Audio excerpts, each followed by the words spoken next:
সম্মানিত প্রিয় দর্শক, আজকের এই ভিডিওতে আমরা এমন একটি দোয়া সম্পর্কে আলোচনা করব যে দোয়াটি কেউ যদি আমল করতে পারে তাহলে আল্লাহ রাব্বুল আলামিন তার 70টি প্রয়োজন পূরণ করে দিবেন। এই 70টি প্রয়োজনের মধ্যে সর্বনিম্ন প্রয়োজন হইল আল্লাহ রাব্বুল আলামিন তাকে মাফ করে দিবেন।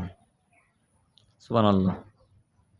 হযরত আবু আইয়ুব আনসারী রাদিয়াল্লাহু তাআলা আনহু বর্ণনা করেন যে হযরত নবী করিম সাল্লাল্লাহু আলাইহি সাল্লাম বলেন, যে ব্যক্তি প্রত্যেক ফরজ নামাজের পর আয়াতুল কুরসি একবার, শাহিদ আল্লাহু, এটা হলো সূরা আলে ইমরানের 18 থেকে 19 নং আয়াত, এবং কুলিল্লাহুম্মা, এটা হলো সূরা আলে ইমরানের 26 নং আয়াত, এই তিনটা আমল যদি করতে পারে তাহলে আল্লাহ রাব্বুল আলামিন তাকে দুইটা পুরস্কার দিবেন।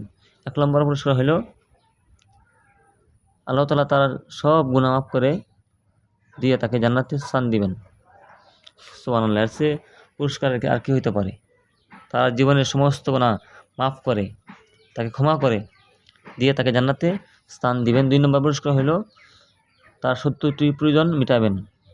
এর মধ্যে সর্বনিম্ন প্রয়োজন হইল আল্লাহ রাব্বুল আলামিনের মাগফিরাত, আল্লাহ তাআলার ক্ষমা, তাকে মাফ করে দিবেন, ক্ষমা করে দিবেন। রাহুল মানি, 2য় খণ্ড, 146 পৃষ্ঠা, মারিফুল কুরআন। এখন আপনি বুঝতে পারছেন এই আমলটা কত জরুরি। এই জন্য আমরা প্রত্যেকেই এই আমলটা করবো ইনশাআল্লাহ। এই হলো সূরা আলে ইমরানের 18 থেকে 19 নম্বর আয়াত। আপনারা আপনার শরীফ থেকে শিখে নেবেন। সূরা আলে ইমরানের 18 থেকে 19 নম্বর আয়াত।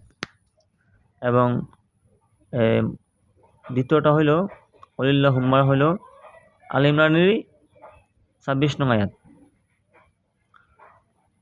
তো এই আমলটা আমরা সবাই করবো ইনশাআল্লাহ। আমলটা করার নিয়ম হইল প্রত্যেক ফরজ নামাজের পরে একবার আয়াতুল কুরসি একবার, শাহিদ আল্লাহু একবার, কুলিল্লাহুম্মা একবার।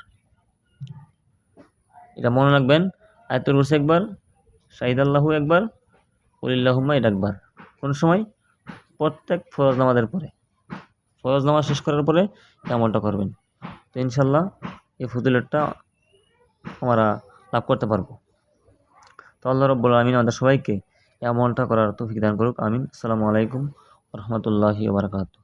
আর আপনি যদি আমার চ্যানেলে নতুন হয়ে থাকেন তাহলে ইসলাম প্রচার স্বার্থে আমার চ্যানেলটি অবশ্যই সাবস্ক্রাইব করবেন।